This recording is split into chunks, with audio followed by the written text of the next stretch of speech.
ఫలితాలని ఇంకా దాదాపుగా కొలిక్కొస్తా ఉన్నట్టున్నాయి.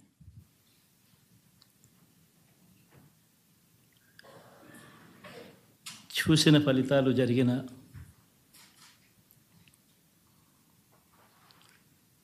పరిస్థితులు చూస్తే నిజంగా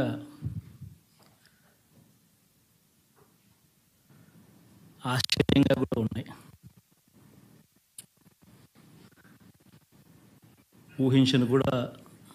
ఊహించలేదు ఇలా జరుగుతుందని, ఇలా వస్తాయని కూడా. బట్ ఎస్,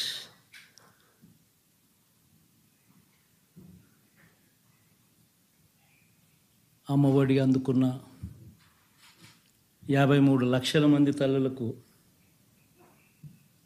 మంచి చేసినాం, పిల్లలు బాగుండాలి, వాళ్ళ చదువులు బాగుండాలని తాపత్రయపడుతూ అడుగులు వేశాం. మరి అక్క చెల్లెమ్మలు ఓట్లు ఏమయ్యాయో తెలీదు. 66 లక్షల మంది అవ్వాతాతలకు, వితంతులకు, వికలాంగులకు గతంలో ఎప్పుడు జరగని విధంగా మంచి చేశాం. వారి కష్టాల్లో తోడుగా ఉంటూ, వారి కష్టాన్ని అర్థం చేసుకుంటూ, వారి ఇంటికే పంపించే వ్యవస్థను సైతం తీసుకొస్తూ, గతంలో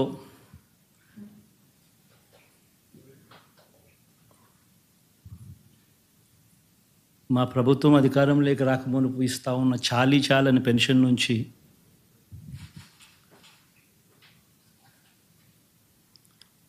ఎంతో మంచి చేస్తూ అడుగులు వేసినా కూడా ఆ అవ్వాతాతలు చూపిన ఆప్యాయత ఏమైందో కూడా తెలియడం లేదు.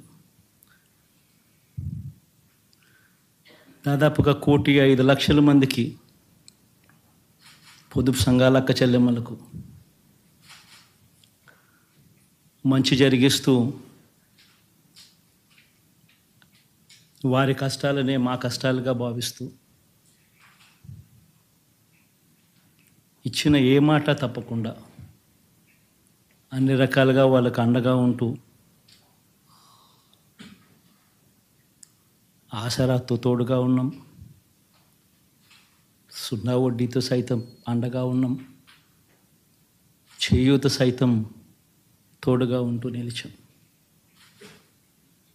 మరి ఆ 1,05,00,000 మంది అక్క చెల్లెమ్మల ప్రేమాభిమానాలు ఏమయ్యాయో తెలియవు. 26 లక్షల మంది చేయూతను అందుకుంటున్న అక్క చెల్లెమ్మలు, వారి ఆప్యాయత ఏమైందో తెలీదు.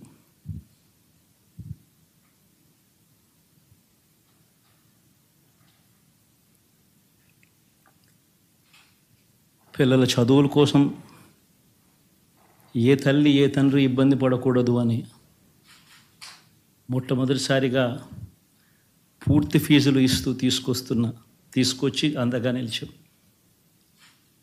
చదువుల్లో ఎప్పుడూ చూడని మార్పులు తీసుకొచ్చాం.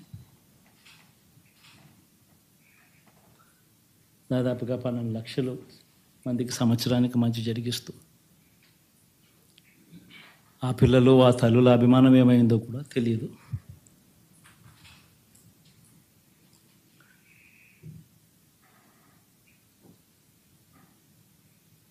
దాదాపుగా 54 లక్షల మంది రైతన్నలకు గతంలో ఎప్పుడూ చూడని విధంగా, జరగని విధంగా పెట్టుబడికి సహాయంగా అందించే కార్యక్రమం మొట్టమొదటిగా జరిగింది మన ప్రభుత్వం వచ్చాకే.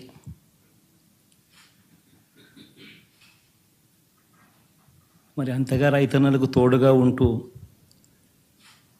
రైతన్నలకు రైతు భరోసా ఇవ్వడం కానీ, సమయానికే వారికి ఇన్పుట్ సబ్సిడీ ఎప్పుడు జరగని విధంగా సీజన్ ముగిసేలోగానే ఇచ్చే కార్యక్రమం కానీ, ఉచిత ఇన్సూరెన్స్ కానీ,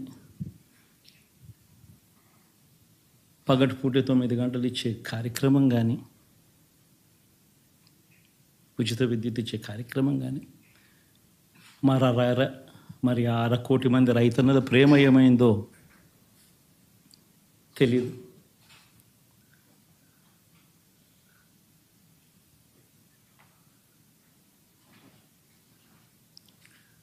మరి ఇన్ని కోట్ల మందికి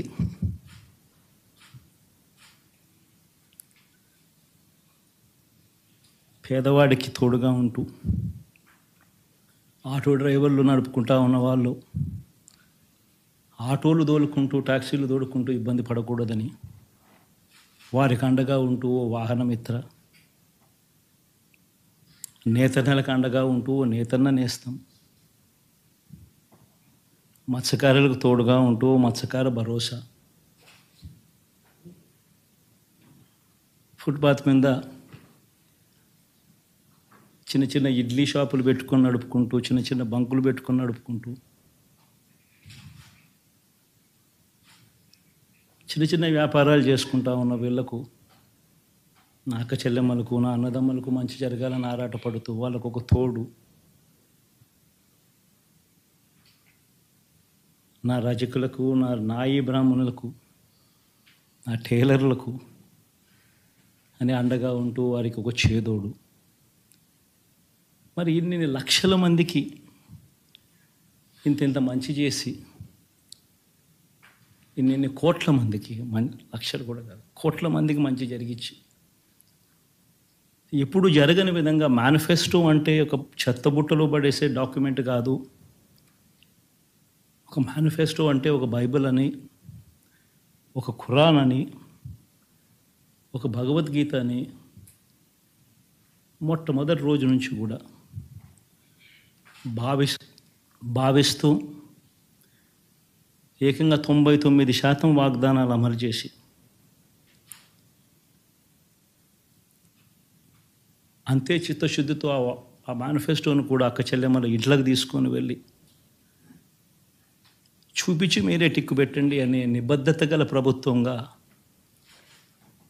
పనిచేసాం. ఇప్పుడు జరగని విధంగా పిల్లల చదువులు, పేదరికం పోవాలి అని అంటే పిల్లల చదువులకు క్వాలిటీ ఎడ్యుకేషన్ అవసరం అని మొట్టమొదటిసారిగా ఇంగ్లీష్ మీడియంను వ్యతిరేకిస్తున్న వాళ్ళందరూ పెత్తందారులతో యుద్ధం చేసి సైతం పిల్లలకి ఇంగ్లీష్ మీడియం తీసుకొని రావడమే కాకుండా టోఫుల్, ఐబీ లాంటి కళలు కూడా కలం. ఆ పేద పిల్లలకు అండగా నిలబడాలని, తోడుగా ఉండాలని, వారి చరిత్రలు మార్చాలని, ఎప్పుడు చూడని విధంగా గ్రామ స్థాయిలోనే సచివాలయ వ్యవస్థ, వాలంటీర్ల వ్యవస్థ తీసుకొచ్చి ప్రతి ఇంటికి సేవలు అందించే కార్యక్రమం చేశాం. వివక్ష లేకుండా, కరప్షన్ లేకుండా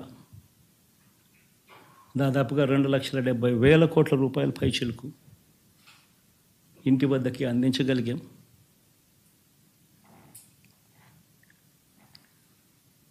ఇప్పుడు చూడని మార్పులు తీసుకురావడమే కాకుండా ఒక చదువుల రంగం అయితేనేమి, ఒక విద్యారంగం, ఒక వ్యవసాయ రంగం అయితేనేమి, ఒక వైద్య రంగం అయితేనేమి, ఏ పేదవాడు ఎప్పుడూ ఇబ్బంది పడకూడదు అని ఎప్పుడు ఊహించని విధంగా మార్పులు తీసుకొస్తూ పేదవాడికి అండగా నిలబడగలిగాం. విమెన్ ఎంపవర్మెంట్ అంటే ఇది, మహిళా సాధికారత ఇది అంటే ఇది అని ప్రపంచానికి చాటి చెప్పగలిగాం. సోషల్ జస్టిస్ అంటే, సామాజిక న్యాయం అంటే ఇది అని ప్రపంచానికి చూపించగలిగాం. మరి ఇన్ని గొప్ప మార్పులు చేసిన తర్వాత, ఇన్ని కోట్ల మందికి మంచి జరిగిన తర్వాత మరి అభిమానం ఏమైందో, ఆప్యాయత ఏమైందో తెలీదు.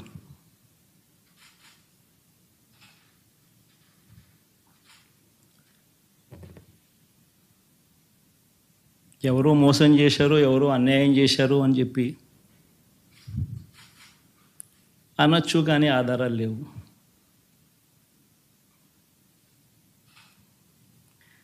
ఏం జరిగిందో దేవుడికి తెలుసు. పెద్ద నేనైతే చేయగలిగింది ఏమీ లేదు.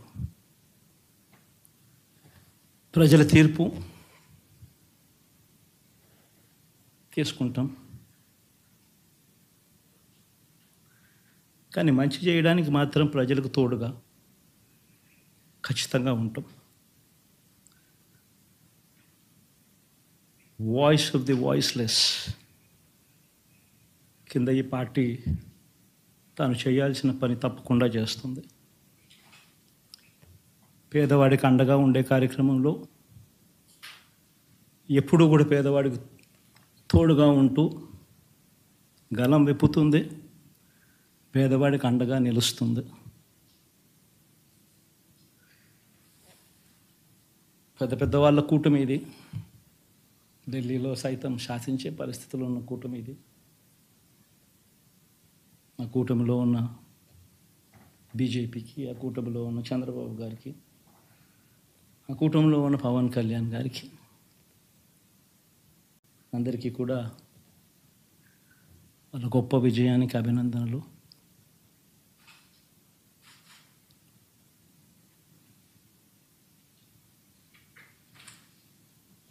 ఓడిపోయినా కూడా నా ప్రతి కష్టంలో కూడా తోడుగా అండగా నిలబడిన నా ప్రతి నాయకుడికి, ప్రతి కార్యకర్తకు, ప్రతి వాలంటీర్కు, ప్రతి ఇంట్లో నుంచి వచ్చిన ప్రతి స్టార్ క్యాంపెయినర్గా నాకు తోడుగా నిలబడిన నా అక్క చెల్లెమ్మలకు, అన్నదమ్ములకు, మీ అందరికీ మనస్ఫూర్తిగా మీ అందరికీ కూడా కృతజ్ఞతలు తెలియజేస్తా ఉన్నాను.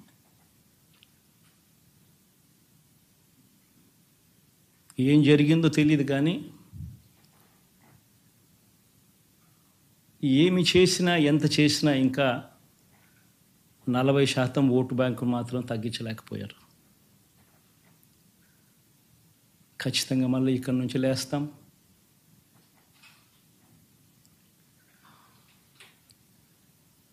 మళ్ళీ ఇక్కడి నుంచి గుండె ధైర్యంతో నిలబడి మళ్ళీ లేస్తాం. ప్రతిపక్షంలో ఉండడం కొత్త కాదు, పోరాటాలు చేయడం అంతకన్నా కొత్త కాదు. నా రాజకీయ జీవితం అంతా కూడా ప్రతిపక్షంలోనే గడిపా, ఈ 5 సంవత్సరాలు తప్ప. పోరాటాలే చేశా, రాజకీయ జీవితంలో ఎవడు చూడని కష్టాలు కూడా అనుభవించా.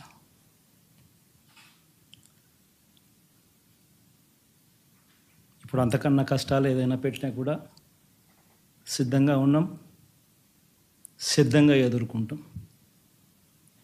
All the very best.